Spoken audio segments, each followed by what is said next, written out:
हाँ तो प्रिय विद्यार्थियों, आज हम एनोनिमस के अंदर जो 180 प्रश्न आते हैं उनका पूरा पिटारा लेकर आए हैं। इनको बिल्कुल हल करेंगे, एकदम कंसेप्ट वाइज हल करेंगे। तो यहाँ पर जो रीजनिंग के 90 प्रश्न हैं इनको भी साथ में यानी 180 प्रश्न है वो हम हल करने से हमें यह ज्ञात हो जाएगा हमारा पेपर किस लेवल का आएगा। तो इसके लिए ज़रूरी है आपके पास में नोटबुक और प्लस पेन होना चाहिए, क्योंकि जो जो हम हिंट आपको बता रहे हैं और जो कंटेंट इस पार्ट में से हैं उनका हम पूरा का पूरा रिवीजन करेंगे। तो इनको आप अच्छे से एक बार लिख लें, 2-3 बार आप रिवीजन कर लें, तो आपके जो 15 जनवरी को पेपर है एनोनिमस का उसमें आपके लिए बहुत मददगार साबित होगा। और यह भी ध्यान रखें कि जिन एक बार आप वीडियो को अच्छे से देखें, इनको यदि आप स्किप करते हैं तो आपका जो कंसेप्ट है वो बीच में अधूरा रह जाएगा। क्योंकि जो पर्सन हम साइंस के हैं या सोशल स्टडी के हैं, गणित के हैं, उनको विस्तार से समझने का प्रयास करेंगे। और यह सोचिए 48,000 रुपये यदि आपको 2 या 3 घंटे तक वीडियो देखने पर मिलते हैं तो आपको कितना फ़ायदा है। तो चलिए हम शुरुआत करते हैं। मैं उम्मीद करता हूं कि आपने मेरी बात को मान लिया होगा और एक एक चीज़ को आप कंसेप्ट वाइज हल करने का प्रयास करें और लिखने का प्रयास करें, जिससे आपके एनोनिमस एग्जाम फाइट हो जाए। और यही पैटर्न जो मानसिक योग्यता रीजनिंग का है वो नवोदय विद्यालय के लिए भी रहता है और जनरल साइंस की जो तैयारी कर रहे हैं उन बच्चों के लिए भी मददगार होगा। चलिए शुरुआत करते हैं। मानसिक योग्यता का प्रश्न, मेंटल एबिलिटी टेस्ट। निर्देश, पहले से 10 तक विकल्प में लुप्त पद ज्ञात कीजिए। पहला इस प्रकार से है कि question find out missing terms from the given alternatives. तो यहाँ पर देखिए प्यारे बच्चों, यह मैं इसको जूम करके आपको बता रहा हूँ कि यह आपके पास में क्या है, पद दिया हुआ है, इसमें मिसिंग आउट वर्ड ढूंढना है। तो चलिए यहाँ पर एक एक एक, इनका संबंध एक छोड़ के एक है, तो यहाँ 3 है, 9 है, या क्या आएगा। तो देखिए यहाँ पर एक का चाहे आप क्यूब करें या स्क्वायर करें एक एक ही आता है, लेकिन 3 का जैसे ही आप स्क्वायर करते हैं तो 9 आता है। जब आप 9 का स्क्वायर करेंगे तो इसका मतलब 81 होता है। हमारा आंसर ये होगा। जैसे मान लीजिए प्यारे बच्चों आपके पास में लिखा हुआ है 2 की पावर 3 या 5 लिख यानी 2 की घात 3 लिख दिया। इसका मतलब क्या है? इसका मतलब ऐसे नहीं है कि 2 को 3 से गुणा करना है। इसका मतलब यह है कि आपको 2 को 3 बार लिखना है, 2 गुणा 2 गुणा 2, तो आपका आंसर आ जाएगा 8। तो चलिए जैसे मान लीजिए यहाँ पे लिखा हुआ होता है x की घात 6। इसका मतलब क्या है? इसका मतलब है x को आपको 6 बार गुणा करना है, यानी इस प्रकार से। तो यह आप उम्मीद करते हैं यह प्रश्न आप समझ गए होंगे। अब बताइए, मैंने 5 का स्क्वायर कर दिया यानी वर्ग कर दिया, इसका मतलब क्या है? यह है 5 को 2 बार गुणा यानी लिखना है 5 इंटू 5, तो मेरे पास 25 आता है। तो इस विकल्प के अनुसार यह हमारा दूसरा प्रश्न क्या हो गया? सही हो गया। नेक्स्ट प्रश्न है 2, 4 और 12 यानी 2, 4 एंड 12 है। तो find out the next terms. तो यहाँ पे देखिए इसमें एक चीज़ देखने को मिल रही है कि जब आप 1 को 2 से गुणा करते हैं तो हमारे पास में आंसर आता है 2। जब आप 2 को 2 से गुणा करते हैं तो आपके पास में आंसर आता है 4। जब आप 3 को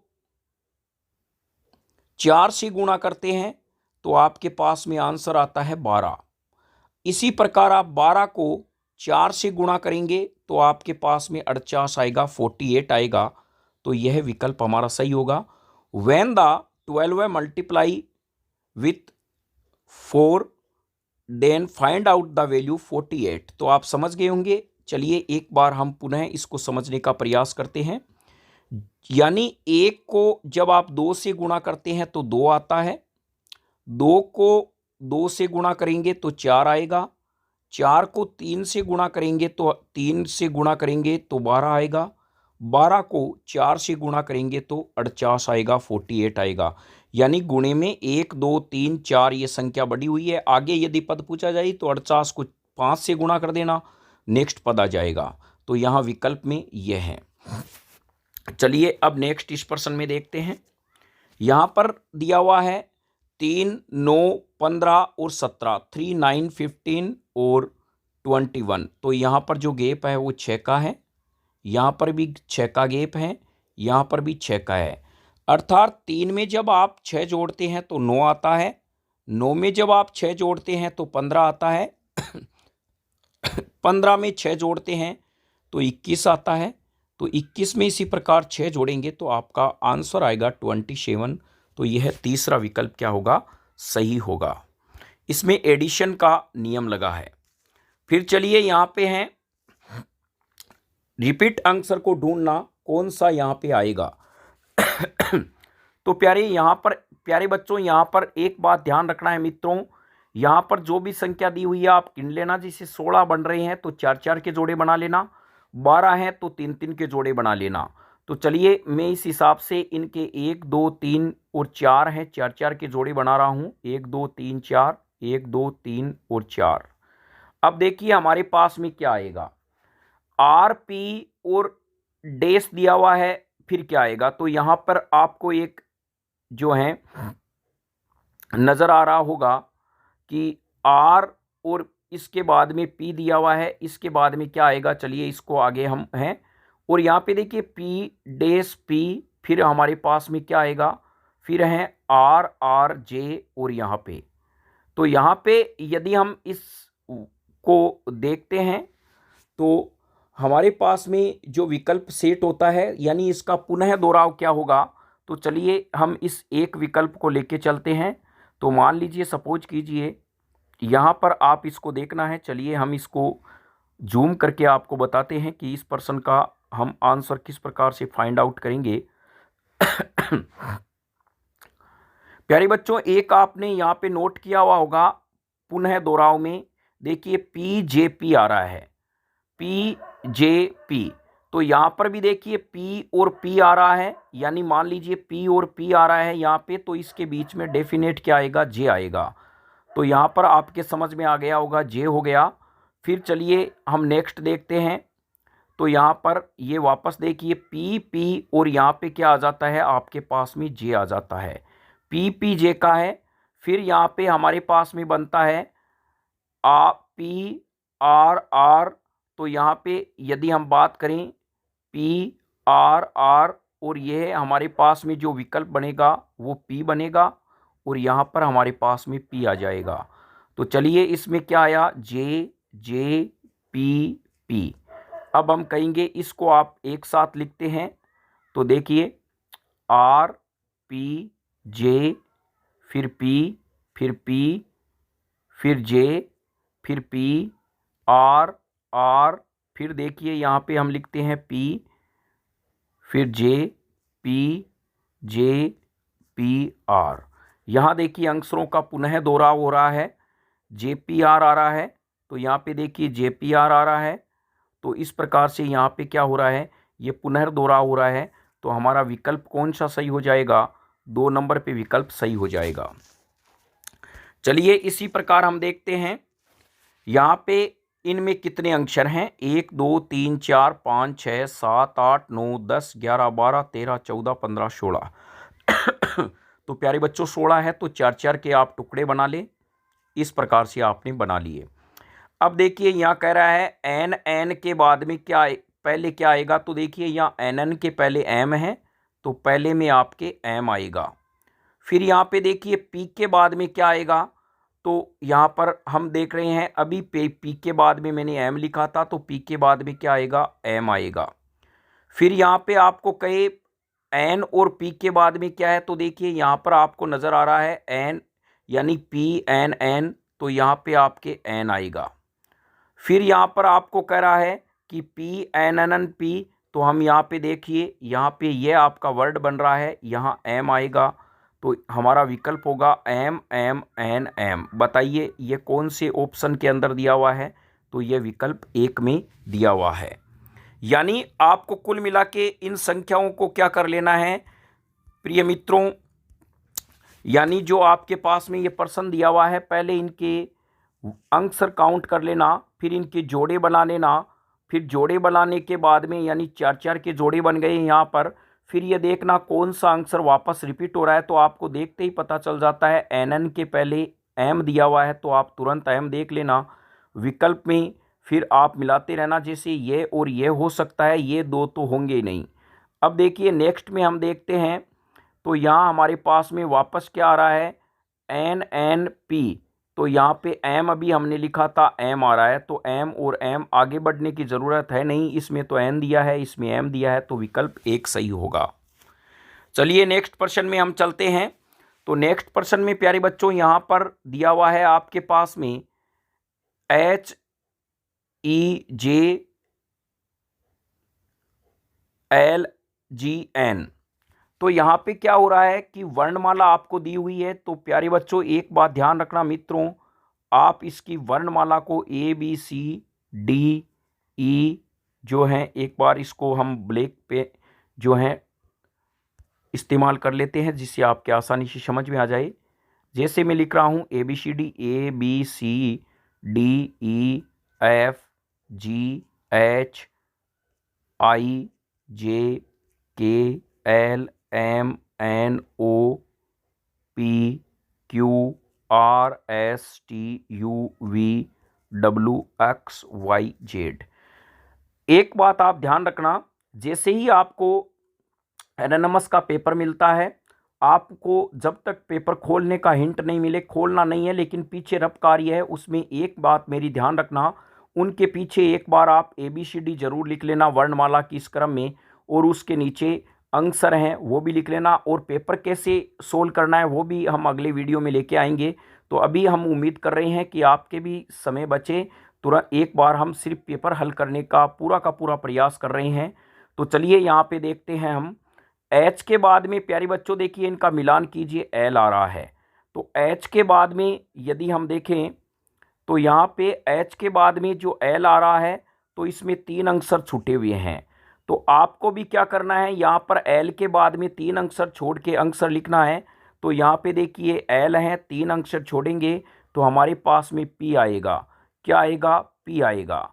फिर ई के बाद में जी आ रहा है इसमें, तो देखिए ई के बाद में जी आ रहा है, इसका मतलब एक अक्षर ही छूटा हुआ है, तो आपको जी के बाद में एक अक्षर छोड़ना है, तो जी के बाद में एक अक्षर छोड़ोगे तो आपके आई आएगा, यहाँ पे आई बन गया। नेक्स्ट है जे के बाद में एन आया हुआ है, तो देखिए जे के बाद में एन आया हुआ है, तो इसमें वर्णमाला के 3 अक्षर छूटे हुए हैं, यानी जो इंग्लिश की जो वर्णमाला है उसमें, तो यहाँ पर हम कहेंगे एन के बाद में भी 3 अक्षर छोड़ के लिखना है, एन के बाद में 1 और 2 और 3, तो आर आ जाएगा, ये है PIR विकल्प में मेरे पास ये है। हम पूरा उम्मीद करते हैं कि रीजनिंग आपके जो भी प्रश्न है, सामाजिक विज्ञान हो या साइंस हो, वादे के मुताबिक आपके पूरे क्लियर फैक्ट हो जाएं, जिससे आपके एग्जाम में आसानी रहे। चलिए नेक्स्ट प्रश्न में चलते हैं। तो यहां पर देखिए यह है, इसमें दिया हुआ है CD, देखिए प्यारे बच्चों CD दिया हुआ है, ई ये खा गया, खाके इसने क्या किया, एक अक्षर खाके 3 अक्षर लिख दिए आगे वाले, ई खाके FGH लिख दिया, फिर आई ये खा गया और JKLM 4 अक्षर इसने लिख दिए। तो हमें आगे वाली स्टेप में एम के बाद वाला एक अक्षर खा जाना है, एम के बाद में एन खा जाना है, और एन के बाद में जो इसमें 4 है, देखिए इसमें 2 है, 3 है, 4 है, तो यहाँ 5 वाला डिजिट वाला आएगा, तो हम एन को खाने के बाद में कहते हैं JKLMNOPQRS, ये वाला हमारा आएगा। तो देखिए OPQRS यहाँ पे हम देखते हैं, तो यहाँ पे 4 यानी कितने अक्षर हैं, 1 2 3 4, तो यहाँ पे हम कहेंगे OPQRS,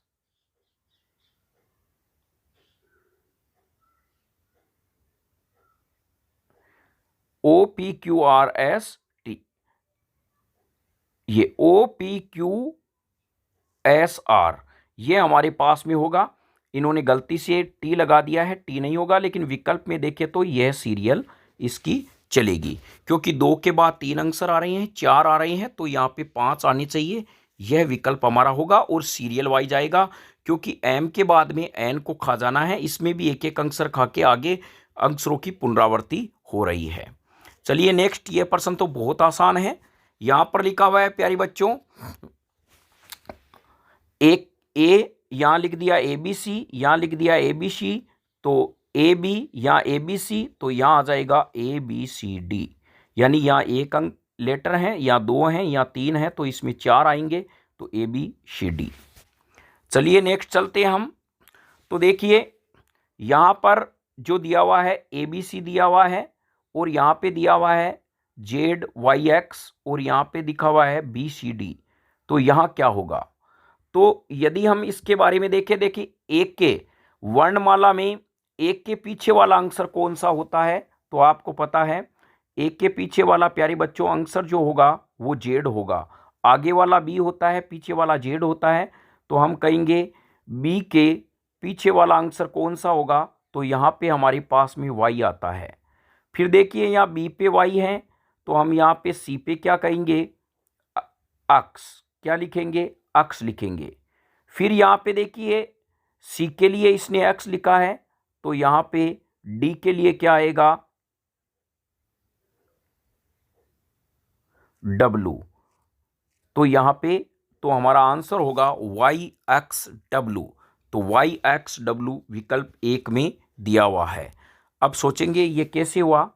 तो यहाँ पर क्या होता है कि ये जो आंसर दिए हुए हैं इसकी इन्होंने पीछे वाली वर्णमाला को ले लिया। एक का संबंध इसने जेड से कर दिया, बी का वाई से कर दिया, तो सी का इससे कर दिया। तो यहाँ पर देखिए बी का संबंध किससे होगा? वाई से होगा।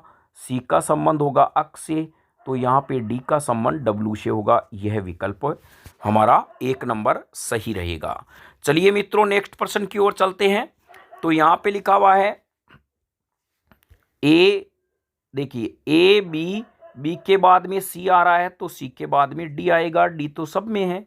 फिर देखिए जेड वाई एक्स, तो यहाँ पे आएगा डब्लू, ऊंधा चल रहा है। फिर यहाँ पे देखिए पी क्यू आर, तो आगे वाला आंसर आएगा एस। फिर हमारे पास में आ रहा है के बाद में बताइए क्या आ रहा है?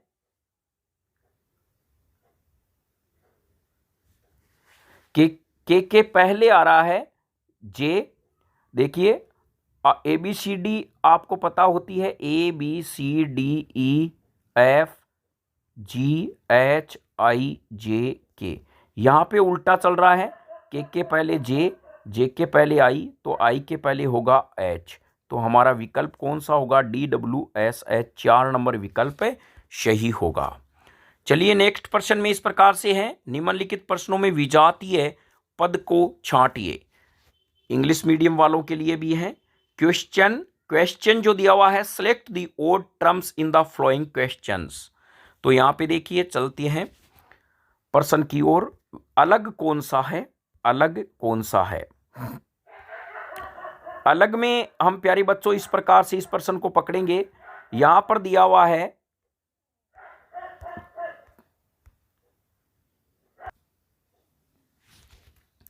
हाँ, तो प्यारे बच्चों ऐसे प्रश्नों में हमें एक ऐसा कथन छांटना है जो इन चारों में से डिफरेंट हो। चलिए देखते हैं। चावल, मक्का, गेहूं और तिल, राइस, मेज, वेट एंड सेसम, इनमें क्या डिफरेंस है? आप खुद पहले दिमाग लगाइए। देखिए इनमें एक्चुअल में है क्या कि चावल, मक्का और तिल ये सभी क्या है, जो हमारे पास में जो फसलों का प्रकार है, खरीफ की फसल है। कौन सी फसल है? खरीफ की। और यह मेरे पास में फसल है रबी की। तो विकल्प 3 होगा। यानी ये जो 3 फसलें होती है, चावल, मक्का, राइस, मेज एंड सेसम, ये प्यारे बच्चों समर में बोई जाती है, जबकि वीट है ये विंटर सीजन के अंदर बोई जाती है। तो वीट जो हमारे पास में होगा वो अलग होगा। नेक्स्ट प्रश्न है, हर्ष, आनंद, उल्लास और उदास, ये तो आप सब बता देंगे। Happiness, delight, pleasure and sad, तो इनमें यह सभी तो खुशी का ठिकाना नहीं रहता है। जब खुश होते हैं तब ये वर्ड यूज होते हैं। यह उदास होता है जब हमें कोई निराशा हाथ लगती है, तो यह विकल्प इसमें छांटा जाएगा। फिर है नेक्स्ट है लोहा, चांदी, पीतल और तांबा, iron, silver, brass and copper, तो चलिए इनमें आप बताइए कौन सा विकल्प होगा। दिमाग लगाइए कि इनमें यदि हमारे ये प्रश्न आ जाता है तो इनमें कौन सा होगा। तो यहाँ पर आपको एक देखने को मिल रहा है कि प्यारे बच्चों, लोहा जो होता है उसका प्रतीक Fe होता है। ध्यान रखें, Fe होता है। हीमोग्लोबिन में हमारा जो हीमोग्लोबिन है श्वसन वर्णक है, उसमें Fe पाया जाता है। चांदी का प्रतीक Ag होता है और इसे लैटिन भाषा में अर्जेंटम कहते हैं। और विद्युत की सर्वोत्तम जो चालक धातु है वो चांदी है। और तांबा का होता है कॉपर, प्रतीक क्या होता है? कॉपर होता है। लेकिन प्यारे बच्चों, यहाँ पीतल है, ये मिश्र धातु है। क्या है? मिश्र धातु है। मिश्र धातु यानी पीतल किसकी बनी हुई होती है? कॉपर प्लस जिंक की मिश्र धातु बनी हुई होती है। तो यहाँ पर ये लोहा, चांदी, तांबा धातु है, मेटल है, जबकि ये हमारे पास में मिश्र धातु है। चलिए नेक्स्ट प्रश्न की ओर चलते हैं।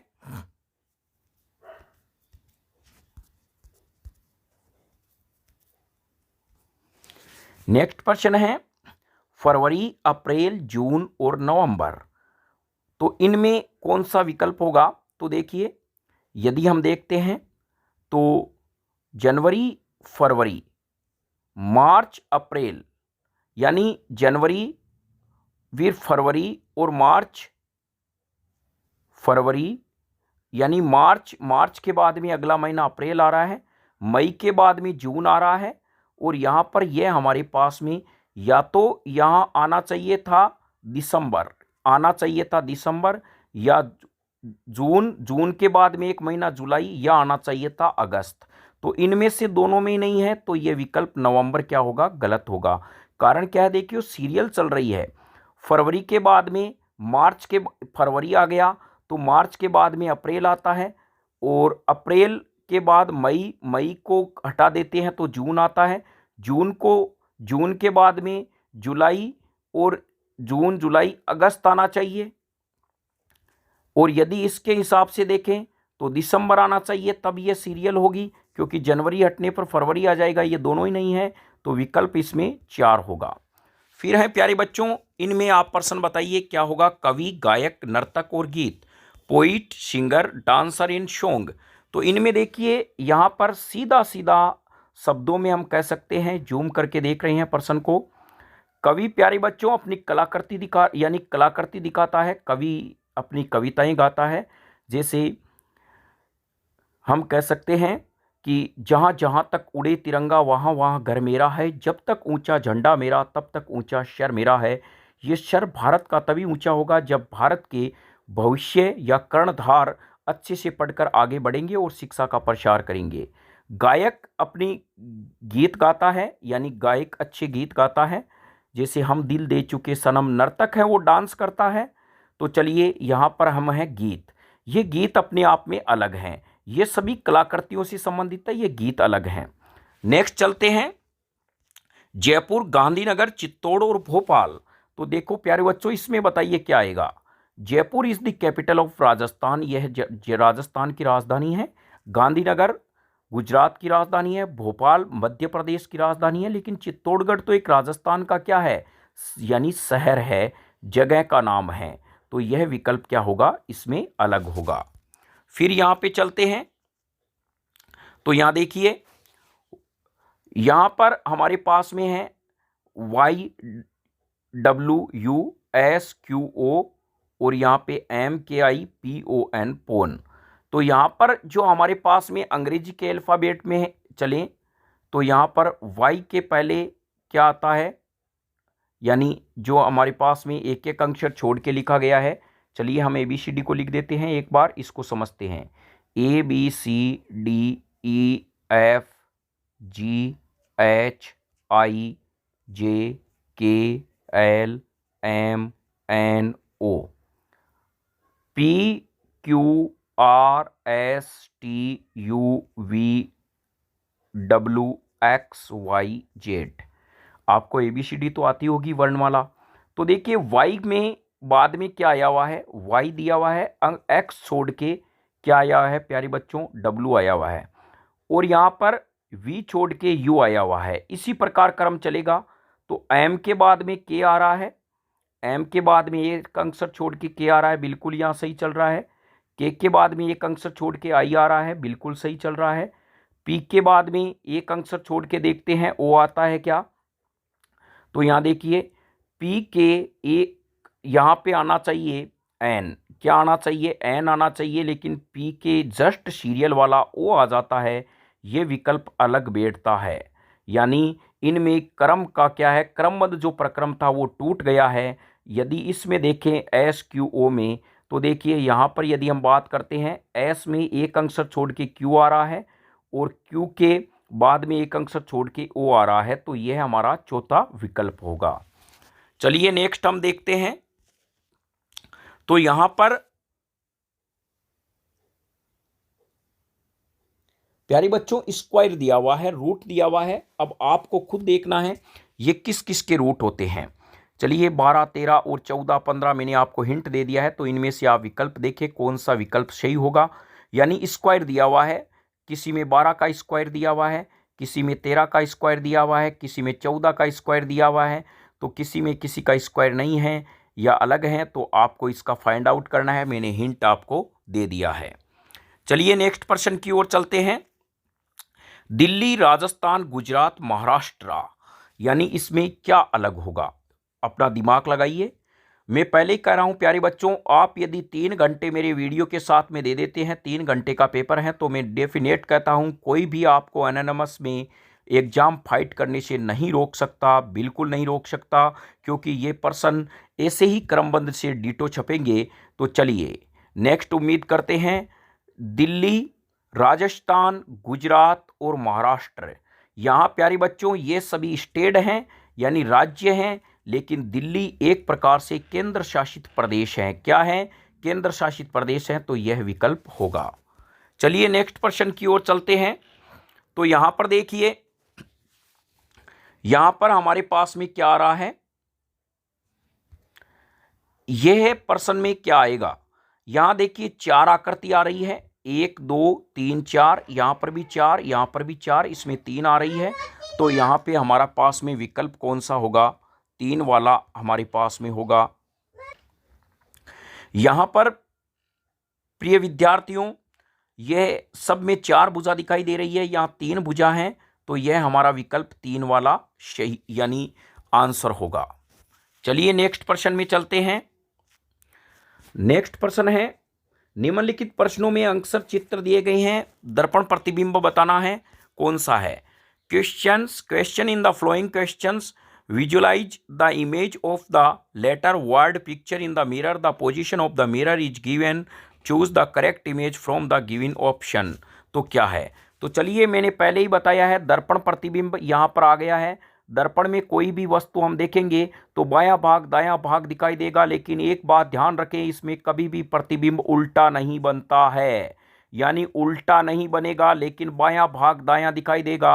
आपका बायां कान दर्पण में दायां कान दिखाई देगा, दायां कान बायां दिखाई देगा। तो चलिए ये 6 9 है, तो कैसे दिखाई देगा, और ध्यान रखें प्यारे बच्चों, सबसे पहले ये 9 दिखाई देगा और फिर 6 दिखाई देगा, क्योंकि दर्पण के सामने ये 9 आएगा और ये 6 बाद में आएगा। तो ऐसा नहीं है कि पहले 6, जैसे आप प्रेयर के अंदर एक लाइन बनाते हैं और यहाँ टीचर खड़े हैं, तो सबसे पहले इस बच्चे की जो है यह बच्चा दिखाई देता है, उसके बाद में यदि देखें तो ये इनके पीछे रहते हैं, लेकिन यदि आप लाइन में सही नहीं खड़े हैं तो दिख जाते हैं, लेकिन पहले यह दिखाई देगा। तो चलिए इसी में हम उम्मीद करते हैं। तो देखिए 9 इस प्रकार से हैं, तो इस 9 की जो मुंडी है वो इस प्रकार घूम जाएगी और 6 हमारे पास में ऐसे हो जाएगा। ऐसा नहीं है कि आप भ्रमित हो जाएंगे, ये 6 पहले दिखाई नहीं देगा, पहले 9 दिखाई देगा, फिर 6 दिखाई देगा। तो चलिए बताइए ये किस शेप में बना हुआ है, तो हमारे पास में जो बना हुआ है वो यह है, दूसरा विकल्प है। अब देखिए यह है हमारे पास में जो 22वां नंबर प्रश्न है, वो इजी है बहुत ही। क्या दिखाई देगा यहाँ पर, यह जो हमारे पास में पतंग है वो पतंग तो दिखाई देगी, क्योंकि पतंग खंबे पे लटकी हुई है, और फिर ये वाली आकृति ऐसे हो जाएगी, ये वाली ऐसी हो जाएगी। दर्पण में बस यानी दिशा बदलती है, प्रतिबिंब वही रहते हैं, उल्टे नहीं बनते हैं। तो बताओ इसमें कौन सा है, तीसरा विकल्प है। नेक्स्ट में चलते हैं, PRT। तो देखिए यहाँ पर क्या दिखाई देगा, तो सबसे पहले यदि हम देखें पी आर टी है, तो पी आर टी में सबसे पहले टी, फिर यहाँ पे आर ए से बन जाएगा, फिर ये पी ए से बन जाएगा पप्पूड़िया वाला पी। तो चलिए टी आर पी, तो हमारे पास में सबसे पहले क्या दिखाई देता है, यहाँ पे टी दिखाई देता है,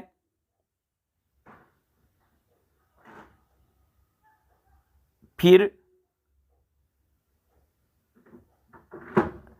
इस विकल्प में, यहां पर इस विकल्प ही इसने गलत कर दिया है, क्योंकि टी आना चाहिए, फिर आर आना चाहिए, फिर यहां पे पी आना चाहिए। तो यहां पे देखिए ये टी आर और पी है, ये हमारे पास में तीसरा विकल्प दिया हुआ है, बिल्कुल दिया हुआ है, तो यह तीसरा विकल्प क्या होगा, ये सही होगा। नेक्स्ट में चलते हैं, तो देखिए नेम, तो नेम में ई घूम जाएगा इधर, और एम है ए से हो जाएगा, सेम रहेगा, ए भी सेम रहेगा, एन जो है वो ए से हो जाएगा। तो हमारे पास में देखिए पहले तो एम बेचारे को क्या गलती थी, इसको उल्टा लटका दिया, इसको भी उल्टा लटका दिया, उल्टा वाला तो दर्पण में होगा ही नहीं, पहले तो आप इसको छांट लेना। फिर यहाँ देखिए ये सभी सुलटे हैं, सुलटे जैसे का जैसा है वैसा का वैसा इसमें नहीं होगा। तो यहाँ पर देखिए सबसे पहले यहाँ पे दोनों में कंपैरिजन करते हैं। तो देखिए यहाँ पर दिया हुआ है पहले ई, फिर दिया हुआ है एम, बिल्कुल, फिर ए, फिर ये एन, तो एक विकल्प हमारा क्या होगा, सही होगा। आप ऐसे बना लें एन, एम, ए और एन, तो इस प्रकार हमारा जो विकल्प है यह 1 नंबर सही होगा। चलिए नेक्स्ट चलते हैं, तो उम्मीद करता हूं ये देखते हैं आप बता दोगे क्या बनेगा दर्पण प्रतिबिंब में। एफ इस प्रकार से मिलेगा, और जेड है वो इस प्रकार से हो जाएगा, बी ऐसे हो जाएगा बाबू, और ये डब्लू सेम रहेगा, ये सी ऐसे हो जाएगा। तो चलिए इसमें देखते हैं कौन सा हमारे पास में है। देखिए यहाँ सी उल्टा बनाया हुआ है, ये ऑप्शन होगा ही नहीं। फिर हमारे पास में यहाँ पर सी पहले दिखाया गया है, तो ये वाला भी नहीं होगा। फिर हमारे पास में एफ जेड सी, ये दूसरे वाला ऑप्शन क्या होगा, ये होगा विकल्प 2। तो मैं उम्मीद करता हूँ दर्पण में आप आसानी से समझ गए होंगे, लेकिन ध्यान रखें दर्पण में एनोनिमस में एक कई बार ऐसा प्रश्न आया हुआ है, ये दर्पण है, तीर का निशान ऐसे बनाया हुआ है, तो कैसे दिखाई देगा। तो देखो तीर ऐसे आ रही है, तो तीर इसमें ऐसे दिखाई देगी। जैसे ही आप दर्पण के सामने सिर ले जाते हैं जिस दिशा में, तो सिर वापस विपरीत दिशा में ऐसे आता है। तो आपको कहे यह तीर का निशान है, दर्पण में कैसे दिखाई देगा, तो दर्पण में इस प्रकार से दिखाई देगा, ये ध्यान रखें। चलिए नेक्स्ट प्रश्न में चलते हैं। एक पासे में 2 स्थितियां दिखाई गई है, जिनमें ऊपर 5 हो, उनमें नीचे की सतह पर कौन सा अंक होगा। The position of a dice are shown in which there is 5 on the top, which number will be there on the bottom surface.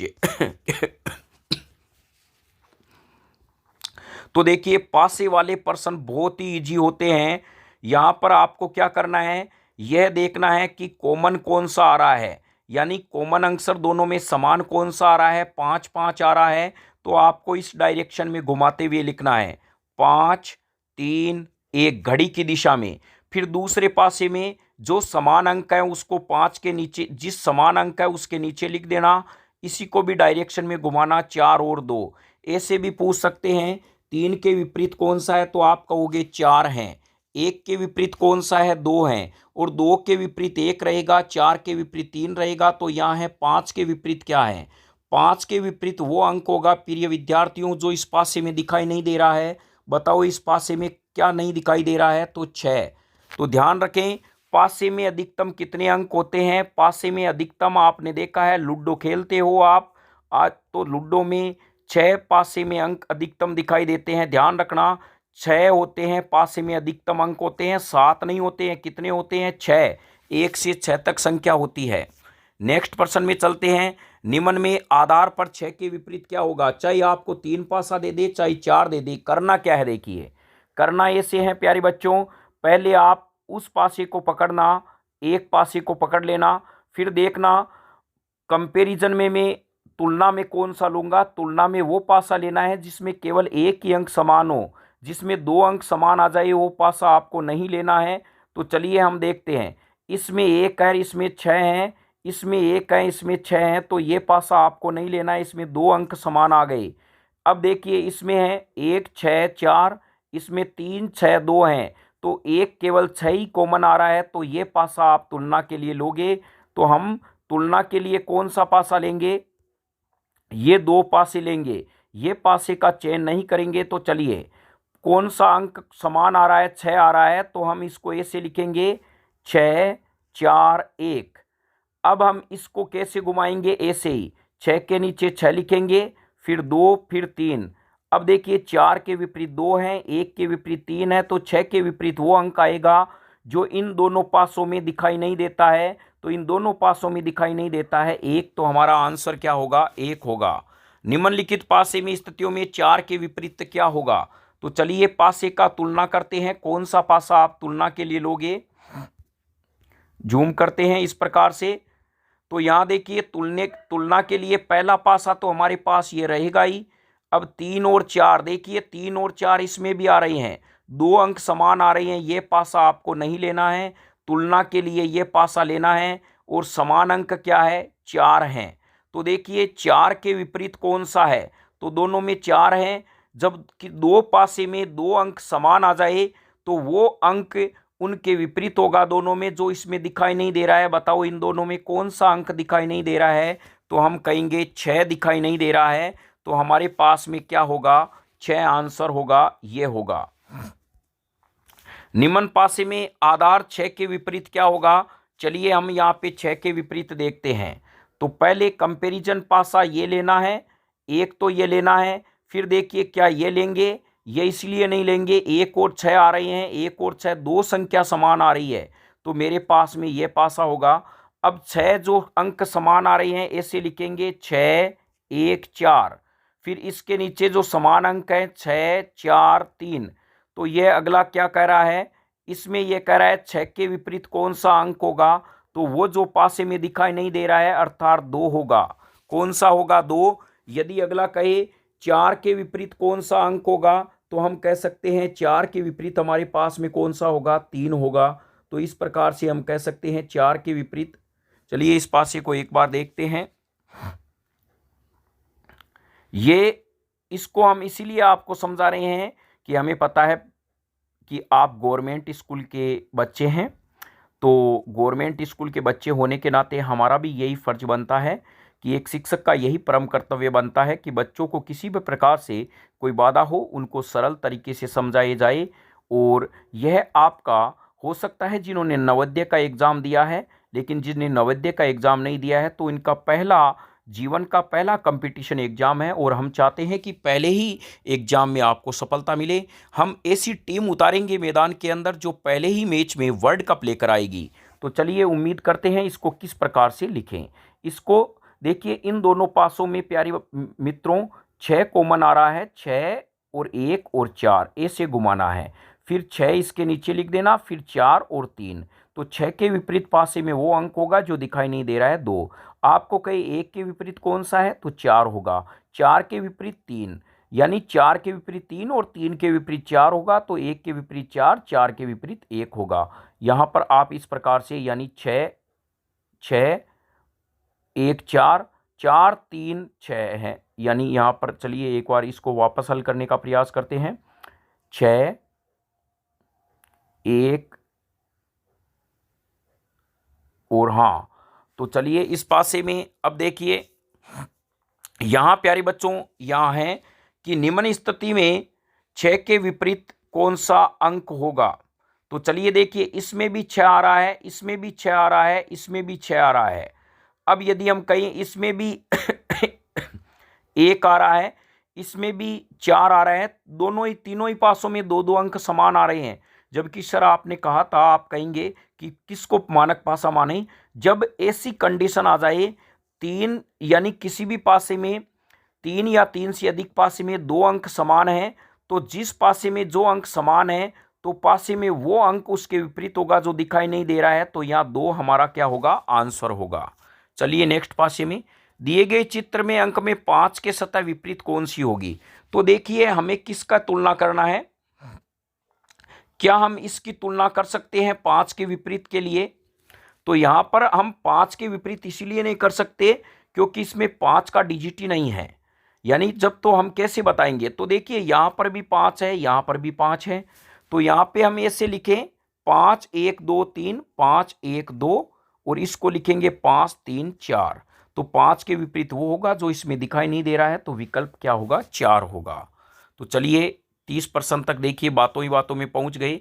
आज हम एक अध्याय लेके आएंगे जिसमें इस प्रकार के त्रिभुज रहेंगे, वर्त की संख्या रहेगी, आयत की। ध्यान रखें यह 2022 के अंदर इस प्रकार का पैटर्न आया था, तो इस बार आपके त्रिभुज के प्रश्न आने की संभावना है, और हम आयत के भी अतिशीघ्र लेकर आएंगे। तो त्रिभुज वाला जो मैटर है वो हमने अपलोड कर दिया गया है, उस वीडियो को धैर्य से देखें, नोट्स बनाएं, तो हो सकता है त्रिभुज के इसी प्रकार जैसे आयत के प्रश्न आए हैं 2022 में। चलिए देखिए, निम्न में त्रिभुजों की संख्या बताइए। मैंने पहले ही कहा है प्यारे बच्चों, वीडियो बनाया हुआ है कि इस प्रकार का हमारे पास में यदि यह त्रिभुज एक उल्टा बनता है और एक सुल्टा बनता है तो त्रिभुज की संख्या होगी 8। कितनी होगी, 8। और यदि हमारे पास में इस प्रकार का त्रिभुज बनता है, स्टार बनता है, ये देखिए स्टार नहीं है, इसमें एक त्रिभुज उल्टा है एक सुल्टा है। इसमें स्टार तब बनता है जब हम पेन उठाए बिना ही इस प्रकार के त्रिभुज बनाते हैं। तो इस प्रकार के त्रिभुज में हमारे पास में स्टार में होते हैं 10, इसमें होते हैं 8, तो इस विकल्प के अनुसार 8 होगा। तो चलिए नेक्स्ट प्रश्न की ओर चलते हैं। तो ये हम कुल त्रिभुज और चतुर्भुज हैं, ये नेक्स्ट अध्याय में लेके आएंगे। कुल आयत कितनी है, बहुत ही इजी तरीके से हम समझाने का प्रयास करेंगे। नेक्स्ट प्रश्न है ये, यदि आयत गणित विषय को, वर्त अंग्रेजी विषय को, त्रिभुज हिंदी विषय को दर्शाता है तो आकृति में दिए गए अंक पास हुए छात्रों की संख्या है, तो निम्न प्रश्नों का उत्तर दीजिए। प्यारे बच्चों यहाँ पर देखिए, if the rectangle shows maths and subject, circle shows English subject and triangle shows Hindi subject, given number in figures so pass out student, then answer the following questions। तो यहाँ पर ये इस प्रकार के हैं। तो सबसे पहले प्यारे बच्चों आपको एक काम करना है मित्रों, कि यहाँ पर जो आपके पास में ये दिया हुआ डायग्राम है, इसमें पहले देखना किसको क्या कहा गया है। तो आयत को क्या कहा गया है, गणित। क्या कहा गया है, गणित कहा गया है। और ये जो वर्त हैं इसको कहा गया है अंग्रेजी। क्या कहा गया है, अंग्रेजी कहा गया है। और यहाँ त्रिभुज हैं इसको कहा गया है हिंदी। तो चलिए हम इस प्रश्नों को सोल्व करने का प्रयास करते हैं। तो इस प्रकार आप एक बार पेपर में लिख लेना कि गणित क्या है। तो चलिए हम इस प्रश्न को इस प्रकार से लिख देते हैं। यह हमारे पास में है मैथमेटिक्स यानी एम, और यह हमारे पास में है इंग्लिश वर्त, और यह हमारे पास में क्या है, हिंदी है। तो यह इस प्रकार के विकल्प दिए हुए हैं। तो चलिए यहाँ देखिए एक बार प्रश्न में, त्रिभुज क्या है, हिंदी, और वर्त हैं अंग्रेजी, और तो इसमें क्या दर्शाएगा इसको हम थोड़ा छोटा कर लेते हैं जिससे आपके आसानी से समझ में आ जाए। तो यहाँ पर यदि हम देखें, यह दर्शाता है आपके मैथ को, यह दर्शाता है इंग्लिश को, यह दर्शाता है हिंदी को। तो पहला प्रश्न, ऐसे कितने छात्र हैं जो सभी विषय में उत्तीर्ण हुए हैं। तो यहाँ पर आप देखना कि ऐसा कौन सी संख्या है जो तीनों को काटती है। तो हमारे पास में आता है 6। क्या आता है, 6 आता है। चलिए हम इसको जूम करके देखते हैं। तो जूम करने पर देखिए यह संख्या प्यारे बच्चों, यह 6 ऐसा है जिसको वर्त भी काट रहा है, त्रिभुज भी काट रहा है, आयत काट रहा है। तो ऐसा 6 छात्र हैं जो तीनों ही विषयों में क्या है, उत्तीर्ण हैं। ये दी गई संख्या छात्रों के उत्तीर्ण की संख्या है। तो हमारा आंसर क्या हो जाएगा, 6 हो जाएगा। चलिए नेक्स्ट प्रश्न में चलते हैं। ऐसे कितने छात्र हैं जो केवल हिंदी विषय में उत्तीर्ण हैं। तो आपको यह देखना है, हिंदी मैंने त्रिभुज को माना था, केवल त्रिभुज में आने वाली संख्या कितनी है, 16। तो हमारा विकल्प क्या हो जाएगा, यहाँ पर 16 हो जाएगा। तो यहाँ पर हमारा विकल्प हो जाएगा 16। फिर हैं, ऐसे कितने छात्र हैं जो केवल अंग्रेजी और गणित दोनों विषय में उत्तीर्ण हैं। किसमें है, अंग्रेजी और गणित में। तो देखिए अंग्रेजी वाला ये सर्किल है और गणित वाला ये है। तो हम कहें इन दोनों को, इन दोनों में कौन सी संख्या आती है, 3 आती है। तो यहाँ पर हमारा आंसर क्या हो जाएगा, 3 हो जाएगा, यानी विकल्प 1 सही हो जाएगा। फिर नेक्स्ट है, ऐसे कितने छात्र हैं जो अंग्रेजी व हिंदी दोनों में उत्तीर्ण हैं। तो अंग्रेजी और हिंदी में चलिए हम देखते हैं। अंग्रेजी वाला तो हमारे पास में यह है और हिंदी वाला यह है। इन दोनों को काटने पर कौन सी संख्या आ रही है, 2 आ रही है। तो विकल्प में 2 देखते हैं। 2 वाला कौन सा हो जाएगा, यह है हमारे पास में, यह हो जाएगा। नेक्स्ट है, ऐसे कितने छात्र हैं जो केवल गणित में उत्तीर्ण हैं।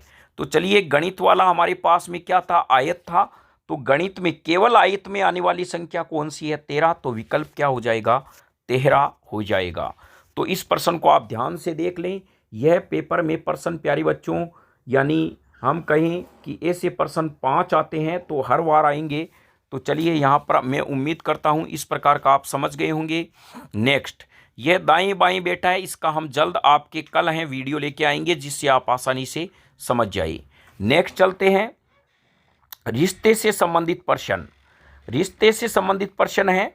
एक तो बात आपको ध्यान रखनी है, रिश्ते में कोई भी संबंध आ जाए, जैसे सीता की माँ, तो आप अपने को कंपैरिजन करके चलना। माँ जैसे शब्द आ जाता है, अपनी मम्मी को मान के चलना।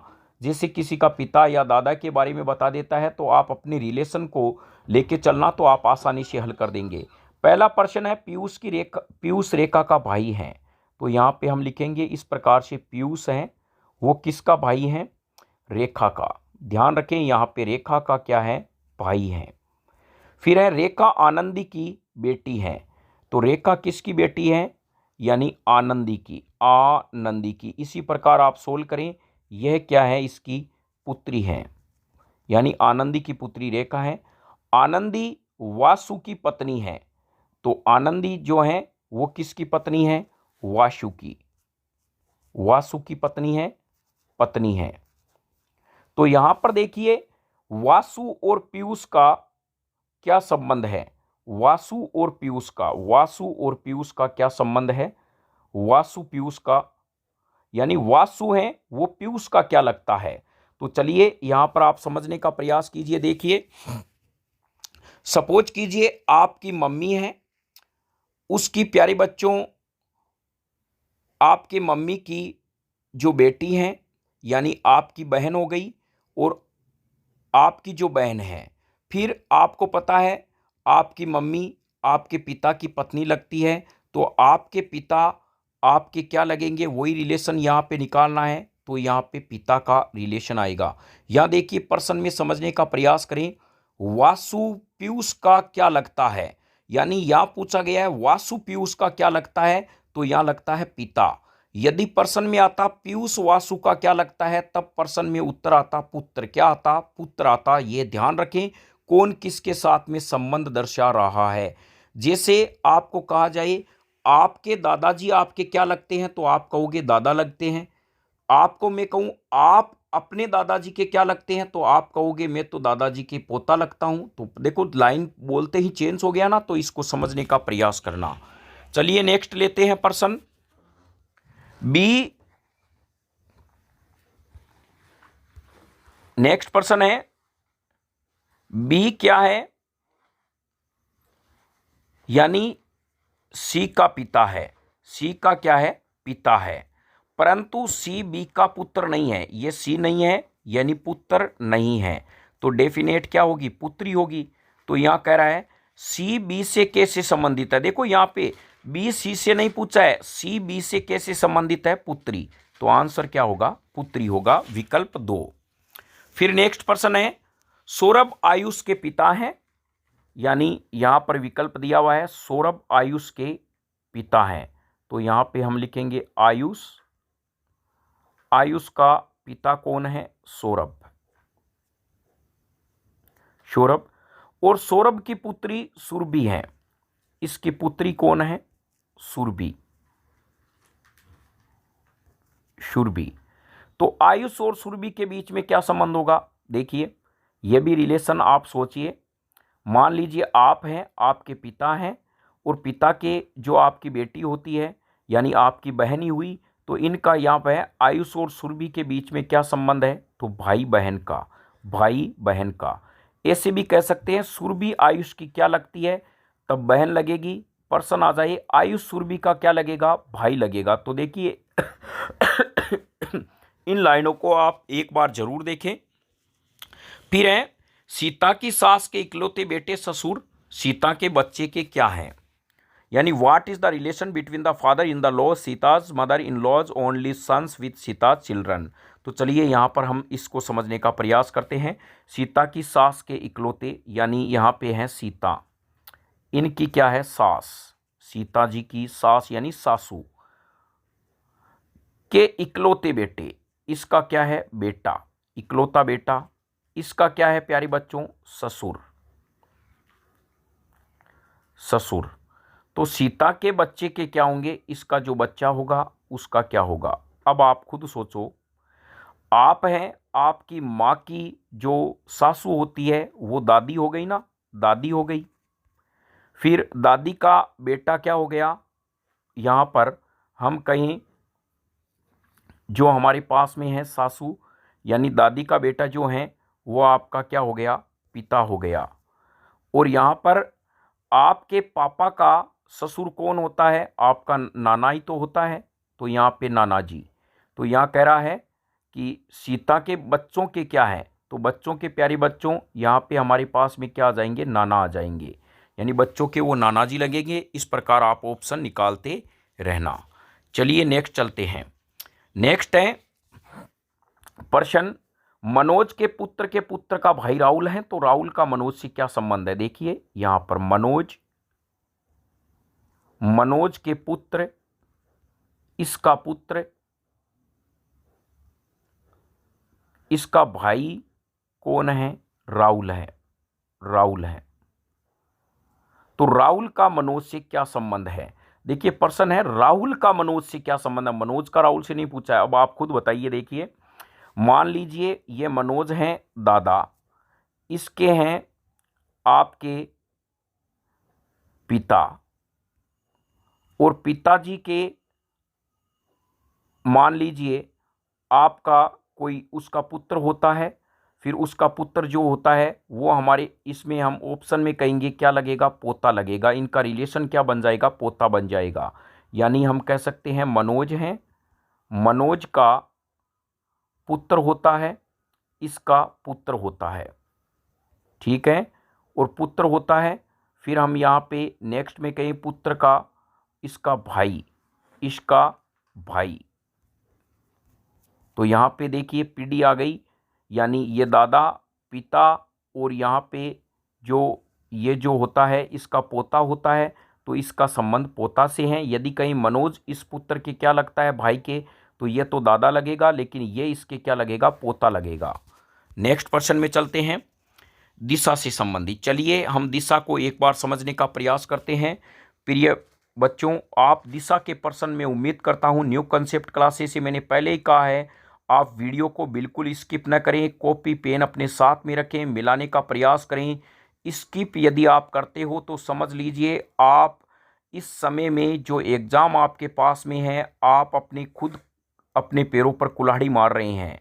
हम न्यू कंसेप्ट क्लासेस आपको ट्रिक के साथ पूरा समझाने का प्रयास करेंगे। देखिए सबसे पहले दिशा देखते हैं प्यारे बच्चों, ये वाली दिशा होती है पश्चिम, ये होती है पूरब, यानी ये है यानी पप्पू याद रख लेना, पैपू पश्चिम और ये पूरब।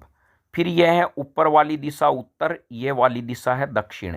तो आप कहेंगे उत्तर ऊपर या नीचे कैसे आएगा, तो देखिए ऊ हिंदी वर्णमाला में पहले आता है द बाद में आता है, तो ये उत्तर ये दक्षिण। तो अब आप समझ गए होंगे दिशा के बारे में।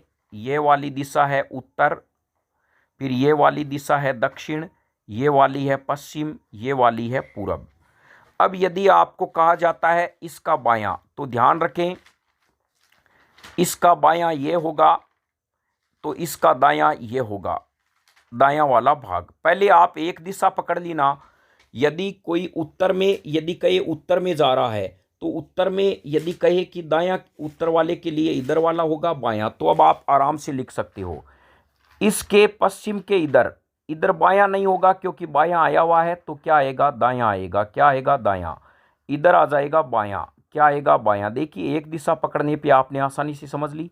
फिर यहाँ पे देखिए यहाँ बायां आया हुआ है, तो इधर वाला भाग क्या होगा दायां होगा, इधर वाला भाग क्या होगा बायां होगा। अब इधर हम कहीं क्या आएगा, तो बायां है तो इधर दायां आएगा, इधर क्या आएगा बायां आएगा। तो यहाँ पे आप एक थोड़ा सा ध्यान रखें। चलिए मैं एक बार आपको पुनः समझाने का प्रयास करता हूँ। ये उत्तर दक्षिण पश्चिम और पूरब है, यह इस वाली डायरेक्शन में। ऐसे नहीं है आपको दिशा दे दे रहा, आप एग्जाम के अंदर टेबल पर ही घूमने लग जाओ, बाएं घूमे दाएं घूमे बाएं घूमे दाएं घूमे। कई बार क्या होते हैं, पेपर के अनुसार हम हाथ के अनुसार घूमने लग जाते हैं, तो आप इसको ध्यान रखें, घूमने की ज़रूरत ही नहीं है। ये वाला भाग है आपका दायां और ये वाला भाग है बायां। तो ये ऊपर है, दर्पण प्रतिबिंब मान लीजिए यहाँ इसका उल्टा हो जाएगा, इधर वाला भाग बायां हो जाएगा और इधर वाला भाग दायां हो जाएगा। अब हम कहें इधर ऊपर की तरफ क्या आएगा, इधर आएगा बायां भाग और इधर आएगा दायां भाग। इधर वाला भाग क्या आएगा, जस्ट उल्टा हो जाएगा, दायां आएगा। देखिए इधर दायां बायां आया है तो इधर दायां और इधर क्या आ जाएगा बायां। ये मैं बता इसलिए रहा हूं, मान लीजिए आपको कहे कोई व्यक्ति उत्तर दिशा में जाके दाईं तरफ मुड़ रहा है तो आपको इधर मुड़ना है, दाईं दिशा में जाके बाईं तरफ मुड़ रहा है तो इधर मुड़ रहा है। अब आपको कहे एक व्यक्ति पश्चिम दिशा में जा रहा है, अपनी बाईं तरफ मुड़ना है तो आपको इधर नीचे मुड़ना है। आपको कहे एक व्यक्ति दक्षिण दिशा में जाके बाईं तरफ मुड़ रहा है तो आपको इधर मुड़ना है। कहें कि एक व्यक्ति पूर्व दिशा में जाके दाईं तरफ मुड़ रहा है तो किधर मुड़ना है, आपको नीचे की तरफ क्या है मुड़ना है। ध्यान रखें, इस प्रकार मुड़ने का क्रम है, ये अपनी नोटबुक में नोट कर लें। तो चलिए अब देखिए हम इस प्रश्न को सोल्व करते हैं। प्रज्ञा दक्षिण दिशा में चलना शुरू करती है, बेचारी दक्षिण दिशा में चल रही है और 15 कदम चलती है, 15 कदम, और सर दिख जाते हैं और ये वापस भाग जाती है। लेकिन अभी ये चलेगी क्योंकि इसको प्रश्न सोल्व करने हैं। 15 कदम चलने के बाद 2 बार अपनी बाईं तरफ घूमती है। अभी मैंने बताया था बाईं तरफ का मतलब आ जाए तो किधर होगा, दक्षिण दिशा में। बायां किधर होगा, इधर की तरफ। 2 बार अपने बाईं तरफ, एक बार ये बाईं तरफ घूम गई, फिर एक बार बाईं तरफ घूमेगी। बताओ जब इधर की तरफ वो जा रहा है तो इधर बायां किधर की तरफ होगा, इसका मतलब हम कहें बायां ऊपर की तरफ ये मुड़ेगी। और दोनों बार वो 15-15 चलती है। कितनी चलती है, 15 कदम और 15 कदम चलती है और यहाँ रुक जाती है। बताओ वह अपने प्रारंभिक स्थान से कितनी दूरी पर है, ये वाला स्थान है, ये इन दोनों के बीच में देखिए गैप कितना आता है, 15 किलोमीटर। तो ये 15 किलोमीटर होता है। जैसे प्यारे बच्चों एक बात है, मैं आपको प्रश्न देता हूं। मान लीजिए एक व्यक्ति उत्तर दिशा में जा रहा है, बाईं तरफ घूम रहा है, अभी मैंने बताया था बाईं इधर आ रहा है, फिर वो अपनी दाईं तरफ घूम रहा है। तो बताइए मैंने इस डायरेक्शन में आपको दाईं तरफ कौन सी डायरेक्शन बताई थी, दाईं तरफ घूम रहा है, इसका मतलब वो ऊपर की तरफ है। इधर जाएगा तो इसका दायां ऊपर की तरफ होगा। तो ऐसे आपको घुमाना है। तो चलिए नेक्स्ट प्रश्न है। नेक्स्ट प्रश्न है, राधा अपने घर से पूर्व की दिशा की ओर मुख करके चली, यानी पूर्व की दिशा में मुंह है तो पूर्व इधर है, मैंने बताया था। चली और 5 किलोमीटर चली। कितनी चली, 5। फिर वो क्या होती है, दाईं ओर मुड़ जाती है। किधर मुड़ जाती है, यानी पूर्व दिशा में चलती है और चलने के बाद वह दाईं ओर मुड़ जाती है। इसका मतलब वो बताइए नीचे मुड़ेगी या ऊपर मुड़ेगी। यहाँ पे अभी मैंने बताया था ये वाला भाग बायां है तो ये वाला भाग दायां होगा और इस डायरेक्शन के अंदर ये बायां होगा। तो ये दाईं ओर मुड़ती है, ये नीचे मुड़ गई। तो इसका मतलब है यहाँ पर ये मुड़ गई, 5 किलोमीटर चलने के बाद दाईं ओर मुड़ गई। इसके बाद यह क्या करती है, 3 किलोमीटर चलती है। बताओ उसका घर स्वयं से किस दिशा में है, उसका घर यहाँ है, वो यहाँ पहुँच गई। तो यहाँ आप एक ऐसी लाइन खींच देना। तो अब देखिए यहाँ आप इनको मिलाने के लिए एक लाइन खींचोगे प्यारे बच्चों। तो यहाँ अभी मैंने दिशा बताई थी, ये वाली उत्तर दिशा है, ये वाली पश्चिम दिशा है, ये वाली दक्षिण है और ये पूरब है। और अभी मैंने लाइन ऐसे खींची थी, कैसे खींची थी, इस प्रकार से। और यह व्यक्ति यहाँ पे है, उसका घर यहाँ पे है, तो ये दिशा आएगी उत्तर पश्चिम, यानी इन दोनों के बीच में दिशा उत्तर पश्चिम। यदि ये दिशा यहाँ पे कोई है तो वो होगा दक्षिण पश्चिम में, यहाँ पर है तो वो होगा दक्षिण पूर्व में, यहाँ पर है तो होगा वो उत्तर पूर्व में। कहाँ पे होगा, उत्तर पूर्व में। ये भी ध्यान रखें। तो वो व्यक्ति कहाँ पे है, उत्तर पश्चिम में। तो ये विकल्प क्या होगा, 3 सही होगा। चलिए नेक्स्ट चलते हैं। नेक्स्ट है, सोहन अपने घर से पूर्व दिशा की ओर खुलने वाले दरवाजे से सीधा 3 किलोमीटर चलता है। ये बेचारा क्या करता है, पूर्व की ओर चलता है। कितना चलता है, 3 किलोमीटर चलता है और बाईं ओर घूम जाता है। तो बाईं ओर घूमेगा, इसका मतलब वो ऊपर की तरफ घूमेगा और 2 किलोमीटर चलता है। फिर दाईं ओर घूम जाता है बाईं ओर घूमकर 2 किलोमीटर चला, फिर बाईं ओर घूमा, तो बाईं ओर का मतलब इधर है, उत्तर दिशा में जाएगा, इसका बाईं इधर आएगा, फिर बाईं ओर घूमकर 5 किलोमीटर चला। देखिए यहाँ पे इस प्रश्न को ऐसे हल करेंगे। यह व्यक्ति क्या करता है, 3 किलोमीटर चलता है पूर्व दिशा में। कितना चला, 3 किलोमीटर। फिर क्या हुआ, बाईं ओर घूम गया, इसका मतलब क्या होगा, यह बाईं ओर घूम जाता है और 2 किलोमीटर चलता है। फिर बाईं ओर घूमकर फिर ये इसका बायां इधर हो जाता है और ये 5 किलोमीटर चलता है, क्योंकि 3 किलोमीटर से तो ज़्यादा ही जाएगा इधर। फिर बाईं ओर घूमकर, अब बताइए जब इधर जा रहा है इसका बाईं तरफ किधर आएगा, जब कोई व्यक्ति इधर की तरफ जा रहा है तो उसका बायां किधर आएगा, नीचे की तरफ आएगा।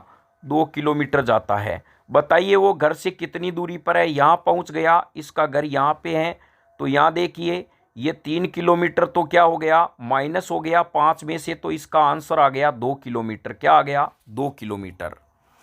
नेक्स्ट है, चित्रों के 2 समूह दिए गए हैं। एक समूह प्रश्न आकृति, दूसरा उत्तर आकृति है। प्रश्न आकृति को किसी एक क्रम में व्यवस्थित किया गया है। उत्तर आकृति में से एक आकृति को इस प्रकार चयन करें कि उसे प्रश्न आकृति की श्रृंखला के बाद रखें। चयनित उत्तर आकृति को सही क्रम में लिखें।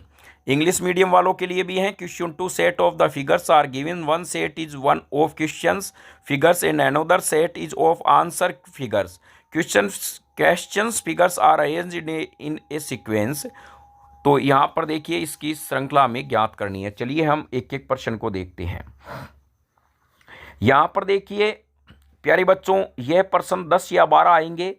इसमें यहाँ पे क्या है, यहाँ दिया हुआ है, फिर देखिए इसमें एक तीर चला दी, फिर यहाँ पे चला दिया, तो यहाँ पे यह आ गई। तो इसका मतलब नेक्स्ट मेरे पास में जो त्रिभुज आएगा उसमें यहाँ पर गुप्ती इस प्रकार की लगी रहेगी। क्यों लगी रहेगी, देखिए यहाँ पर हम देख रहे हैं, इसमें यहाँ पर है तो इसमें ये तीर बन गया, फिर इसमें अगली नेक्स्ट स्टेप में यहाँ चला गया, यहाँ चला गया, तो हमारे पास में अगली स्टेप में यह तीर आएगा डबल में। बताओ कौन से विकल्प में है, 4 में।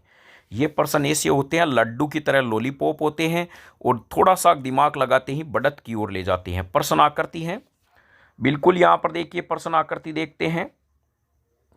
यहाँ पर ये देखिए यह त्रिभुज यहाँ पर है, तो फिर यहाँ पे ये मिंडी आ गई, फिर यहाँ पे ये त्रिभुज आ गया। देखिए यहाँ पर यदि हम देखते हैं इस प्रश्न को सोल्व करके, तो यहाँ हमारे पास में यह त्रिभुज यहाँ है, यहाँ पे नेक्स्ट स्टेप में यहाँ मिंडी आ गई, फिर यहाँ आ गई, फिर यहाँ आ गई, तो अगले वाले में क्या आएगा, यहाँ आएगा। और ध्यान रखें अगले वाले में हमारे पास में देखिए यहाँ अगला खाना बदल रहा है, मकान बदल रहा है ये, और मकान बदल रहा है, और इस मिंडी की भी लोकेशन, ये त्रिभुज है, फिर वर्ग है, फिर मिंडी है, फिर वापस देखो त्रिभुज है, मिंडी है, तो अगले वाले में डेफिनेट क्या आएगा, त्रिभुज आएगा और ऊपर आएगी मिंडी। ये तो कन्फर्म है। फिर देखिए ये यहाँ पे आ गया, ये यहाँ पे आ गया, ये यहाँ पे आ गया, तो त्रिभुज वाला खाना क्या आएगा, यहाँ पे आएगा। इस प्रकार का आपके पास में वर्त रहेगा, तो त्रिभुज वाला खाना यहाँ पे आएगा और ये मिंडी कहाँ आएगी, यहाँ आएगी। तो चलिए देखते हैं इस विकल्प में यह वाला जो तीसरा हमारा क्वेश्चन है वो सही होगा। तो चलिए नेक्स्ट प्रश्न की ओर चलते हैं। प्रश्न आकृति, इस प्रश्न को देखते हैं। देखिए यहां पर क्या है कि यह हमारे पास में इस प्रकार के दिए हुए हैं, यह प्रश्न आकृति, इसको नीचे की ओर कर दिया गया है, फिर यहाँ पर ये जो दोनों हैं ऊपर की ओर कर दिए गए हैं। तो हमारे पास में ये जो नीचे की तरफ आकृति है, देखिए ऊपर वाले को नीचे कर रहा है, नीचे वाले को ऊपर कर रहा है, तो इन ऊपर वाले को हमारे पास में क्या होगा, इस प्रकार से होगा, ये तीनों ही क्या हो जाएगी, डंडियां बन जाएगी। क्योंकि देखिए इसमें एक डंडी है तो इसमें 2 इस प्रकार के कर दिए ऊपर की तरफ, इसमें 2 हैं तो इसमें क्या आएंगे, ये तीनों के तीनों ही ऊपर की तरफ क्या होंगे, आएंगे इस प्रकार से। तो विकल्प 2 सही होगा। चलिए नेक्स्ट प्रश्न में चलते हैं। प्रश्न आकृति यह है लॉलीपॉप और लड्डू देने वाले प्रश्न। यहाँ देखिए एक, ऐसे आप खुद चलते जाना, 1, दूसरी स्टेप में 2, तीसरी में 3, चौथी में 4, पांचवी में ऐसे, यानी एस शेप में कौन बन रहा है। तो चलिए हम देखते हैं एस शेप में कौन सा डायग्राम बन रहा है। तो यहाँ पे यदि हम देखें तो यहाँ देखो इस प्रकार से ये चला, ये एक, यानी यहाँ पर जो चला है एस चला है। फिर यहाँ पर यदि हम देखें, देखिए भुजा 2 हैं, इसमें 3 हैं, इसमें भुजा 1 2 3 4 हैं, 1 2 3 4 5 है। तो 6 भुजा वाला कौन सा होगा, 1 2 3 4 5 6। तो हमारे पास में चौथा विकल्प होगा। नेक्स्ट पर्सन में चलते हैं। तो देखिए यहाँ पर नेक्स्ट पर्सन की ओर, नेक्स्ट पर्सन है ये जो इस एक डायरेक्शन को ले लेते हैं, ये यहाँ पे आ गई, अगले वाले चित्र में यहाँ आ गई, तो अगले वाले चित्र में यहाँ है, तो नेक्स्ट वाले चित्र में यहाँ पे आएगी। तो इस प्रकार का हमारे पास में जो डायग्राम बनेगा वो इस प्रकार का बनेगा, यानी ये जो है वो यहाँ आएगा और ये वाली जो संरचना है इस प्रकार की यहाँ पे आएगी और नेक्स्ट वाला ये आएगा इस प्रकार से। तो देखिए यह कौन से कॉलम में दिखाई दे रहा है आपके, यानी यहाँ पे देखिए यह एक, इसको समझने का प्रयास करें। ये यहाँ आ गया, फिर ये एक को छोड़ के यहाँ आ गया, फिर एक को छोड़ के यहाँ आ गया, तो इस वाले में यहाँ आएगा। तो हमारे पास में कौन सा विकल्प हो जाएगा, 2 वाला क्या है, सही हो जाएगा। चलिए नेक्स्ट चलते हैं। नेक्स्ट में इस प्रकार के दिए हुए हैं, 1 मिंडी, 2 मिंडी, 3 मिंडी। तो लो 1 2 3 और मैं बना देता हूँ 4। तो हमारे पास में इनमें से कौन सा विकल्प सही होगा। यहाँ पर ध्यान रखें, देखिए इसमें इस प्रकार से दिए हुए हैं, तो हमें ये गलत है, ये भी गलत है। क्रम कौन सा चलेगा इसका, ये चलेगा 4 नंबर, क्योंकि देखिए मिंडियों का क्रम इसी प्रकार चल रहा है, तो इसी प्रकार हमें चलाना है। नेक्स्ट पर्सन में देखिए, इस पर्सन में ये 4 डंडियां हैं, फिर एक डंडी बेचारी की गायब हो गई, 3 ही रही, फिर 2 रही, फिर 1 रही। तो अब इसमें ऐसा चित्र देखेंगे जिसमें एक भी डंडी नहीं हो और ये वाली तो डायग्राम है ही, तो हमारे पास में ये वाला तो डायग्राम है ही, इसमें ऐसा डायग्राम आएगा। तो हमारे पास में ऐसा डायग्राम आने वाली कौन सी संरचना है, ये 4 नंबर हमारे पास में क्या है, विकल्प के अनुसार हैं। तो चलिए यहाँ पर आप देख रहे हैं कि एक दूसरे के क्या कर रहे हैं, ये विपरीत बन रहे हैं। तो हमारे पास में यह कौन सा है, यानी ये वाला होगा, 4 नंबर होगा, 4 नंबर विकल्प होगा। नेक्स्ट है ये देखिए, चलिए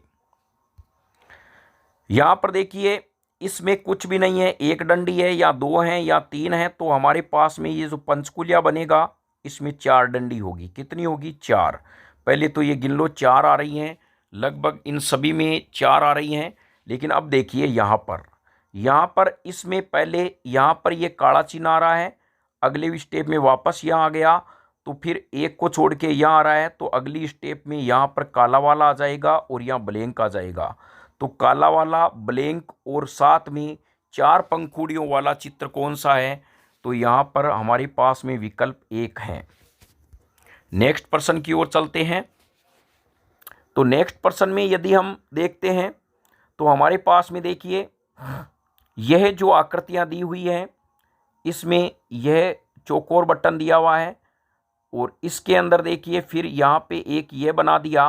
तो इस एक तीर में जो हैं ये हमारे पास में जो ये बने हुए हैं, इस प्रकार से एक तीर को इस प्रकार से कर दिया। और यह भी ध्यान रखें, जिस दिशा में तीर हैं उस तीर को तो पूरा कर दिया, लेकिन नीचे की तरफ यह है। तो हमारे पास में भी क्या होगा, एक ये जो लाइन होगी, ये तीर इधर रहेगा और ये पंचकुलिया इधर की तरफ रहेगा। चलिए पंचकुलिया इधर की तरफ है, वो संरचना देखते हैं। तो हमने पकड़ लिया। और यहाँ पर यह भी ध्यान रखना है, क्या ये होगा या ये होगा, ये सेम नहीं होगा, क्योंकि यहाँ जो क्रॉस बना हुआ है उसको इसमें बदल दिया है, तो ये क्रॉस भी इसमें बदल जाएगा। ये 3 नंबर क्या होगा, ये होगा। उम्मीद करता हूँ ये प्रश्न आपके समझ में आ गए होंगे। फिर है देखिए नेक्स्ट, इसमें प्यारे बच्चों 3 है भुजा, इसमें 4 भुजाएं, इसमें 5 है, इसमें 6 हैं। तो ऐसा कौन सा है जिसमें 7 भुजा होगी, तो 7 भुजाएं, और 7 भुजा वाला हमारे पास में इस प्रकार का बनता है। ये। तो यहाँ पर यदि हम देखते हैं एक, यानी यहाँ पर आप वैसे भी देख सकते हैं 12 13 14 तक, देखिए यहाँ 6 हैं, इसमें 8 हैं, इसमें 10 हैं, इसमें 12 हैं। तो यहाँ हमारे पास में 2 4 6 8 10 12 और 14, एक नंबर विकल्प क्या होगा, सही होगा।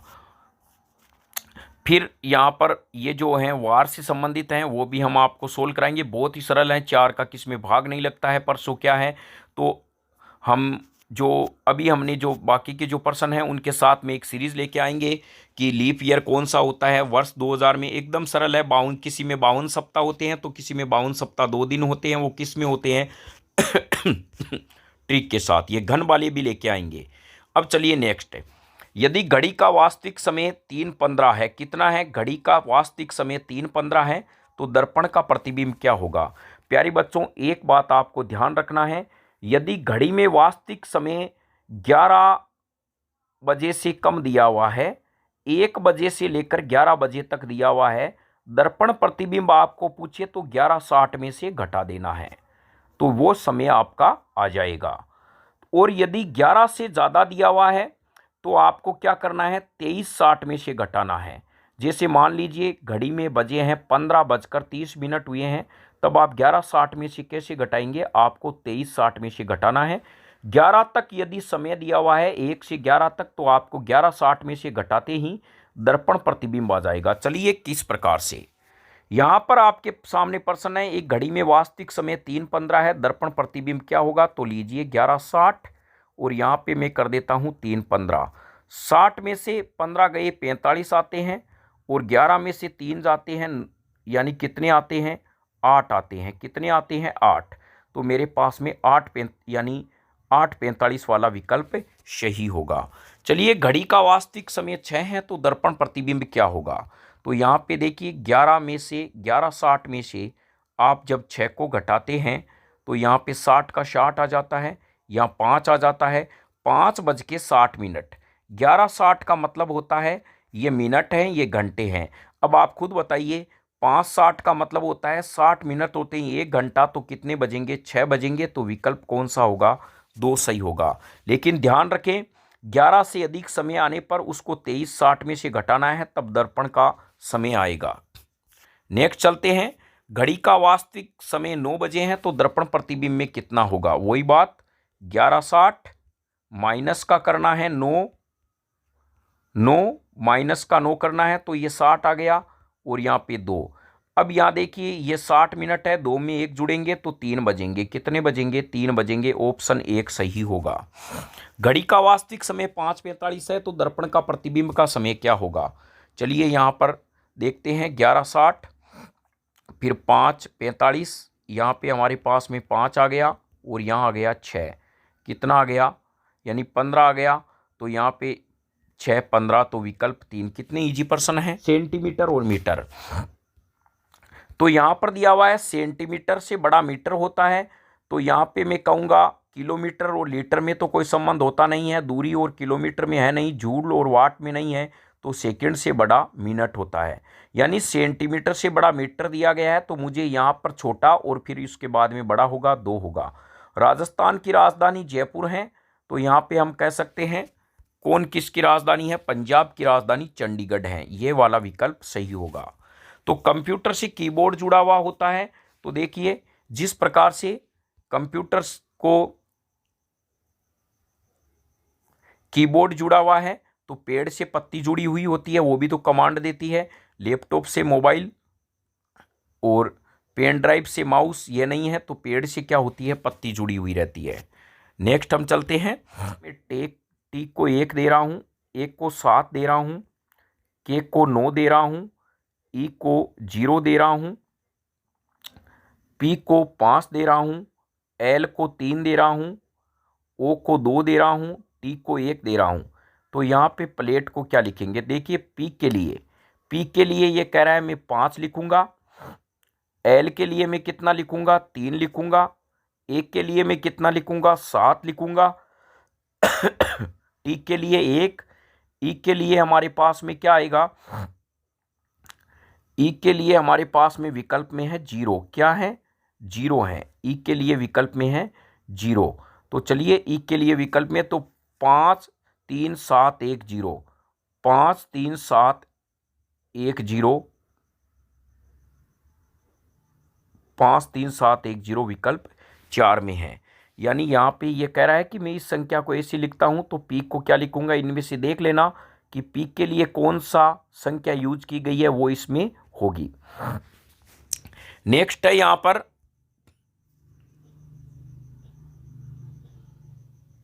ग्रोथ को 9 7 9 3 1 2 लिखा जाता है ग्रोथ को, और तो थ्रो को क्या लिखा जाएगा, वही बात है प्यारे बच्चों मित्रों। जी को इसने लिखा है 5, आर को इसने लिखा है 7। चलिए इधर बना देते हैं। यानी ये कह रहा है मैं जी को लिख रहा हूं 5, और आर को लिख रहा हूं 7, ओ को लिख रहा हूं 9, डब्लू को लिख रहा हूं मैं 3, और एच को लिख रहा हूं 1, टी को लिख रहा हूं 1, एच को लिख रहा हूं 2। तो थ्रो को क्या लिखेंगे, टी को ये लिख रहा है 1, तो यहाँ पे 1 आ जाएगा। एच को ये लिख रहा है 2, तो 2 आ जाएगा। आर को लिख रहा है ये 7, तो 7 आ जाएगा। ओ को लिख रहा है ये 9, 9 आ जाएगा। डब्लू को ये लिख रहा है 3, तो ये एक हमारे पास आंसर आएगा 1 2 7 9 3, 1 2 7 9 3, यह विकल्प 1 सही होगा। चलिए नेक्स्ट है, यदि हॉर्स को IPQRF लिखा जाए तो कैमल को क्या लिखा जाएगा। यहां पर देखना है क्या कर रहा है ये। तो देखिए एच के बाद आई आ रहा है, तो हम कहें एच के बाद में एक अक्षर आई आ रहा है, तो इसका मतलब ABCD की वर्णमाला का प्रयोग हो रहा है। ABCDEFGHIJKLMNOPQRSTUVWXY और Z। ये कह रहा है मैं हॉर्स को आई लिख रहा हूं, तो देखिए एच के आगे वाला एक अक्षर जा रहा है, तो सी के आगे वाला अक्षर आता है डी। फिर ओ के बाद में पी लिख रहा है, तो ओ के बाद में यह पी लिख रहा है, तो यहाँ पर हमारे पास में एक के बाद में आ जाएगा बी। फिर ये कह रहा है मैं आर को क्यू लिख रहा हूँ, तो आर के बाद में क्या आ रहा है, आर के पहले क्यू आ रहा है। यहाँ देखो पहले क्यू आ रहा है, तो एम के पहले भी हमें एक अक्षर लिखना है, एल आएगा। क्या आएगा, हमारे पास में एल आएगा।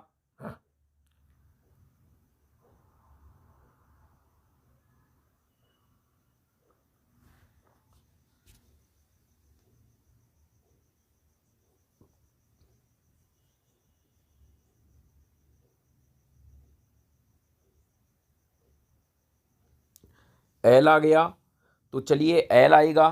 फिर हम कह सकते हैं, ये कह रहा है एस के बाद में मैं लिख रहा हूं आर, तो एस के बाद में आर एक अक्षर पहला है, तो डी के पहले वाला अक्षर क्या होगा, यानी ई के अक्षर पहला वाला डी होगा। तो देखिए इस विकल्प के अनुसार ये मेरा पास में एक नंबर क्या है, सही है।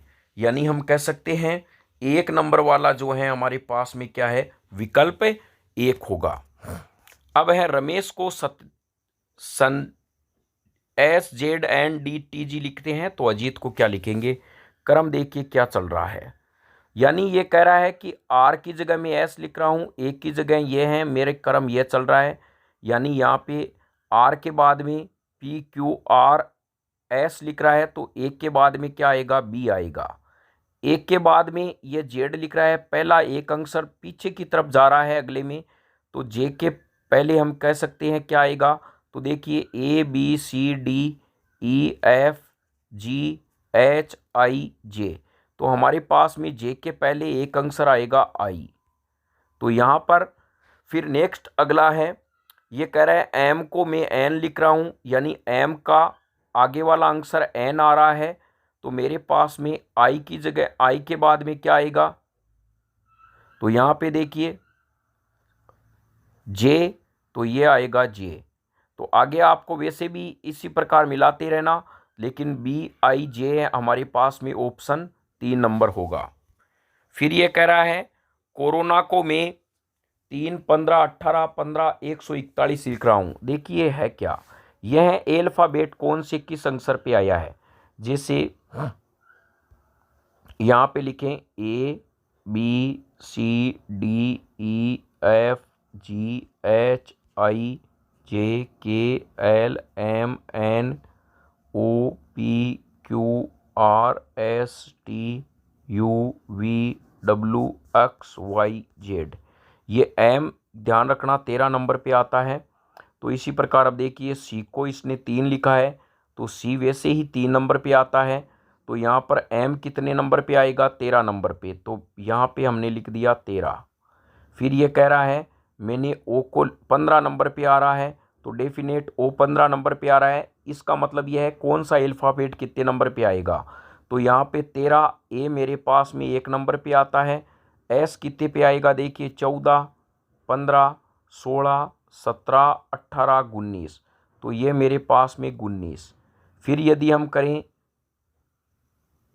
K कितने नंबर पे आता है, K मेरे पास में आता है 11 नंबर पे। कितने पे, 11 पे। तो विकल्प होगा 13, 11, 9, 11, 13, 11, 9, 11। तो 13, 11, 9, 11 में कौन सा विकल्प सही है, 2 विकल्प सही हैं। ये थे आज के रीजनिंग के प्रश्न। अब हम 20 मिनट बाद में जल्द लेकर आएंगे आपके दोनों ही पार्ट, साइंस और सामाजिक विज्ञान और मैथमेटिक्स का सोल्व करेंगे, क्योंकि उम्मीद करते हैं इस वीडियो में आपके जो हैं लंबा वीडियो ज़्यादा खींच गया है। लेकिन प्यारे बच्चों ध्यान रखें, आप एक बार इस वीडियो को अच्छे से देख लेंगे तो एनोनिमस है उसको आसानी से फाइट कर लेंगे। इसी उम्मीद के साथ में हम आपसे आज विदा लेते हैं और जल्द लौटेंगे। ध्यान रखें 3 फैक्ट साथ में लेके आएंगे, साइंस प्लस यहाँ पर सोशल स्टडी सामाजिक विज्ञान लेके आएंगे, और एक हम सोल्व करेंगे बाद में मैथमेटिक्स का पेपर।